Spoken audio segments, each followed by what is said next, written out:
user on the third floor reports that video calls freeze every afternoon, but the wireless dashboard shows every access point online, and the bandwidth graph looks flat. Where do you even start? You do not start with a guess. You start with a map of what the radio actually sees. That map is called a heat map, and today we show you how it gets built and how to read one. Okay, quick question from the cheap seats. I am Emma, and I always get confused here. Why is wireless so different from wired troubleshooting? Can we not just ping something and move on? I am Lewis, and that is a question with a long history. Wired networks let you hold the cable. Wireless networks live in the air, and the air changes every hour of every day as furniture moves, people fill a room, or a microwave starts running.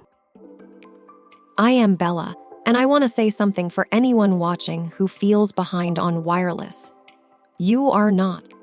Wireless troubleshooting is one of the hardest skills on the exam because it is partly engineering and partly detective work. Take your time with this one. Bella said it well. We cover 3 kinds of site surveys: how to actually read a heat map, the interference patterns that show up in every real deployment, and the channel and placement decisions that separate a good wireless design from a painful one. Stick with us through Scene 6, where we tie it all together with the toolkit professional wireless engineers actually carry on a ticket. Quick intros before we jump in. Emma here. I stayed up way too late researching this. Worth it. Hello, I'm Lewis. There is more going on here than most people realize. Hi, I'm Bella. I went down a rabbit hole last night and I have thoughts. Great team. Let us get into it.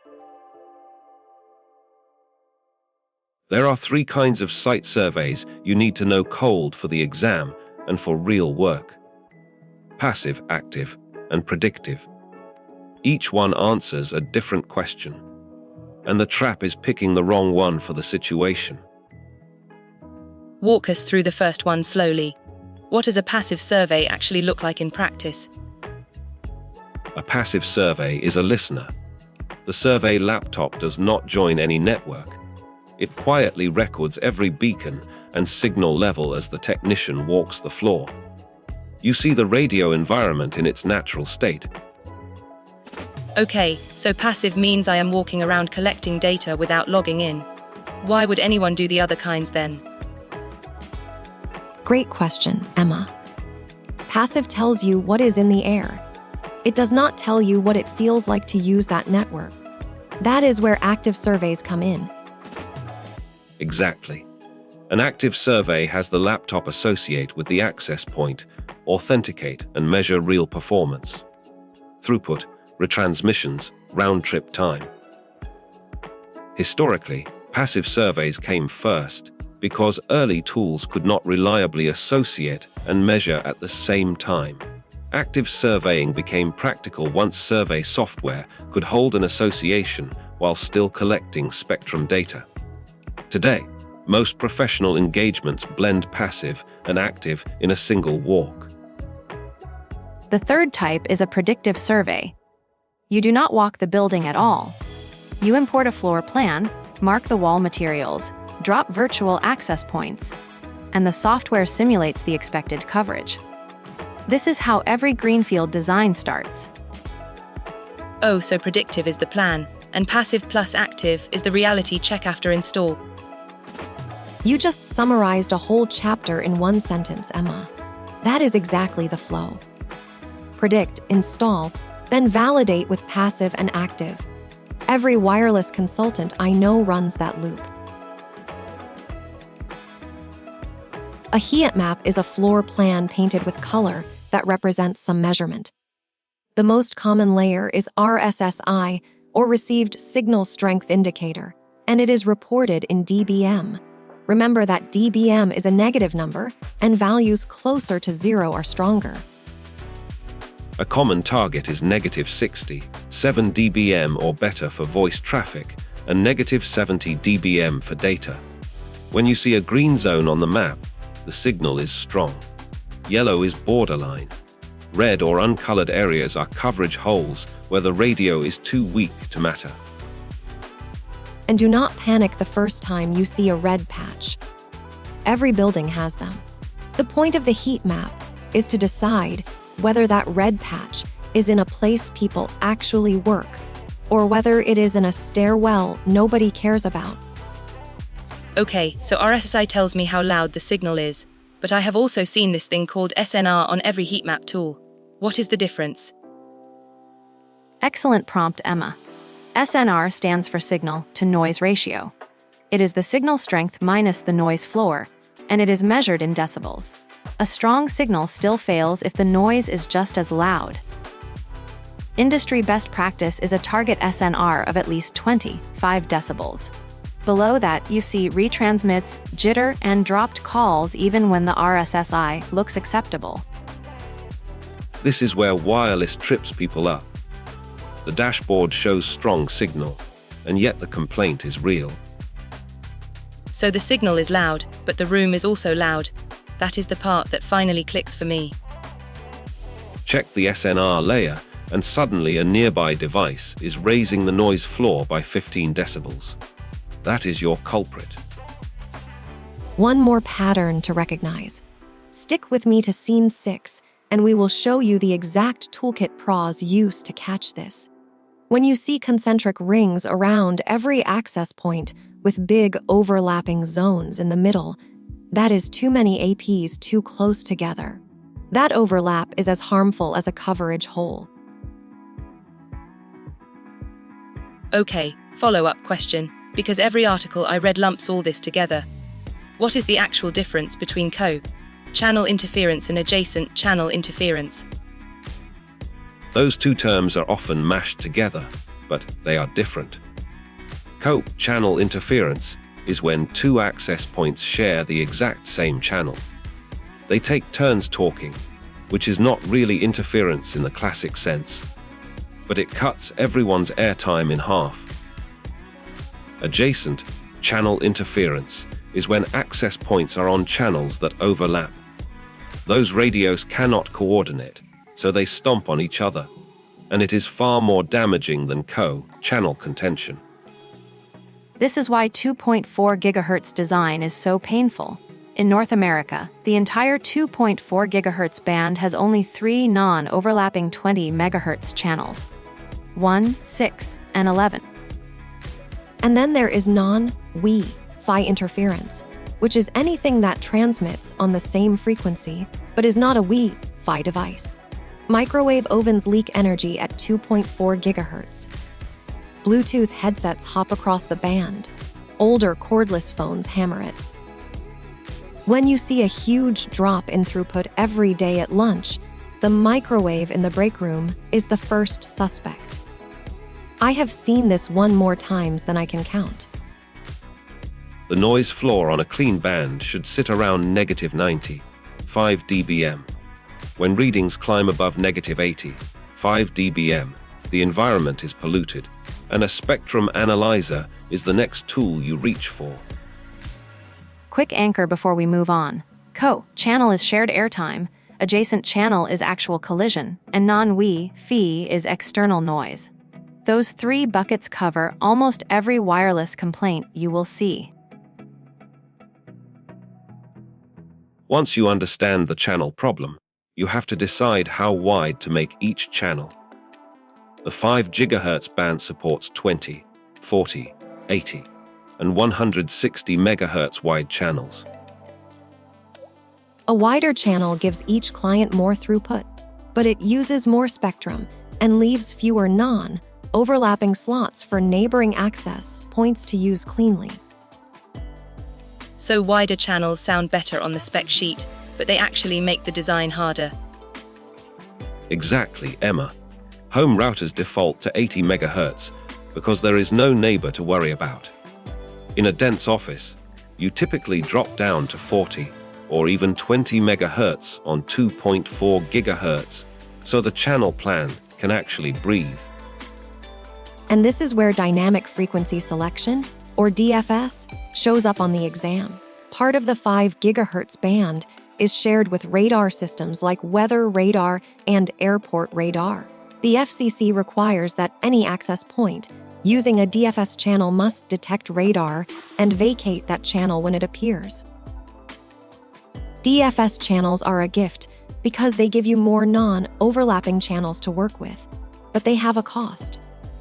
When radar is detected, the access point can go silent for up to 30 minutes while it verifies the channel is safe again.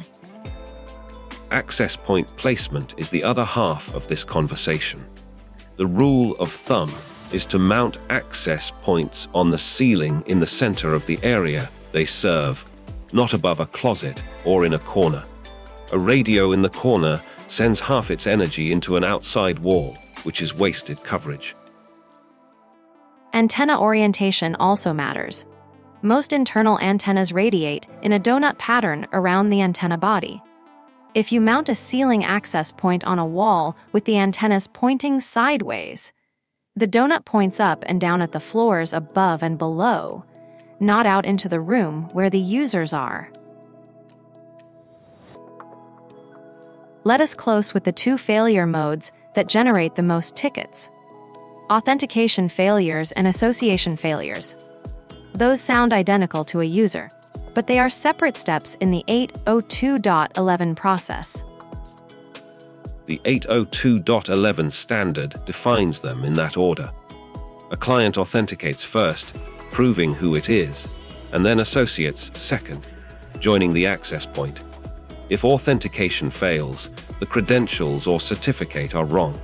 If association fails after a successful authentication, the controller rejected the join, which usually points to policy or capacity.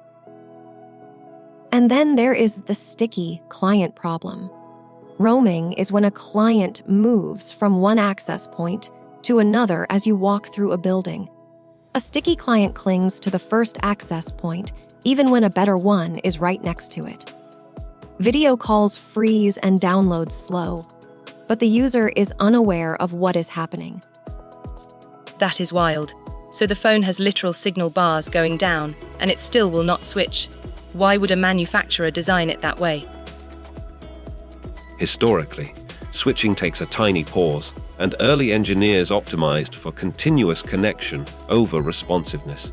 Most modern phones now use assisted roaming features like 802.11k and R, which let the access points help the client decide when to jump. But older gear still has sticky client behavior, and it is very common on the exam. To investigate all of this, you need the right toolkit. Ekahau and NetSpot are the full professional survey tools.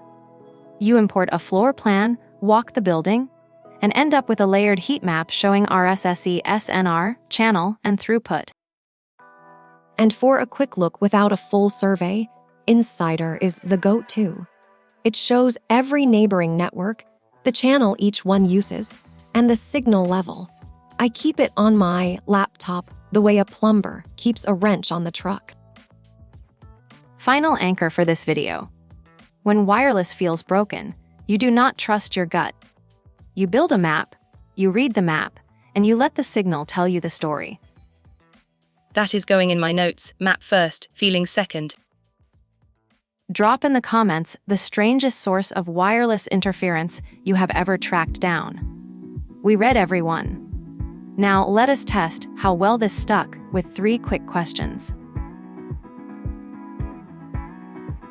Okay, it is quiz time. Let's find out what stuck. Think through each question carefully before you answer.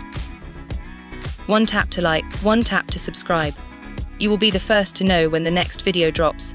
A consultant is hired to validate wireless performance in a newly opened office.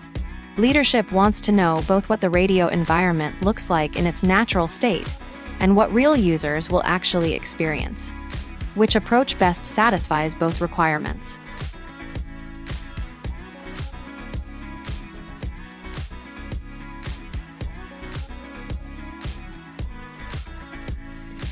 The correct answer is C. Conduct a combined passive and active site survey, using passive mode to capture the ambient RF environment and active mode to measure real throughput and retransmissions as a client.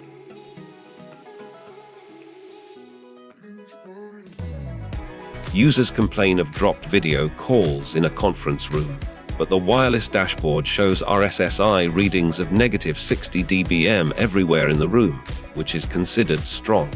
Which metric should the technician check next and why?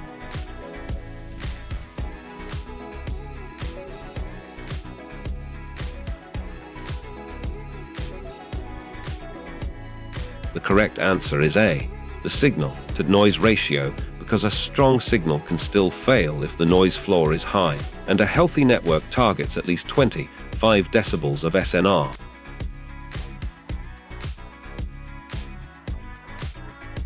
A building has two access points placed close together.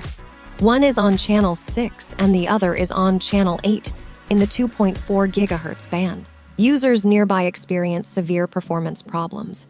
Which issue best describes what is happening?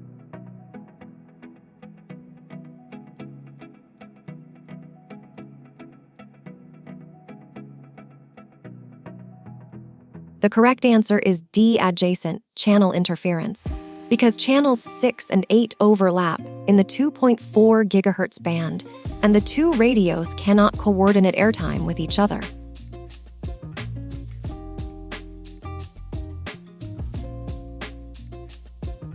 The single takeaway from this video is that wireless problems are invisible until you map them.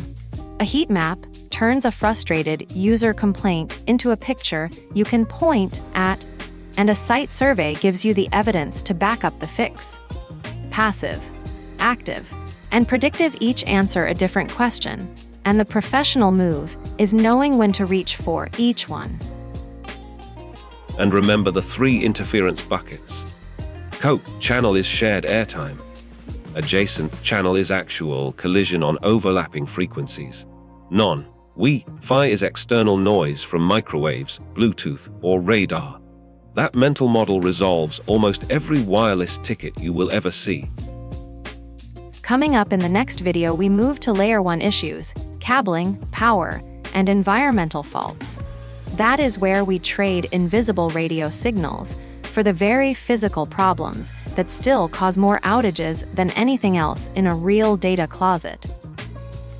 If you are working through Network Plus objectives in order, subscribe so the playlist keeps surfacing for you. The next video builds directly on this one, and the whole Domain 5 series reinforces every tool in your troubleshooting stack. No question is a silly question. Keep asking. You have got this. Keep going. History teaches those who listen.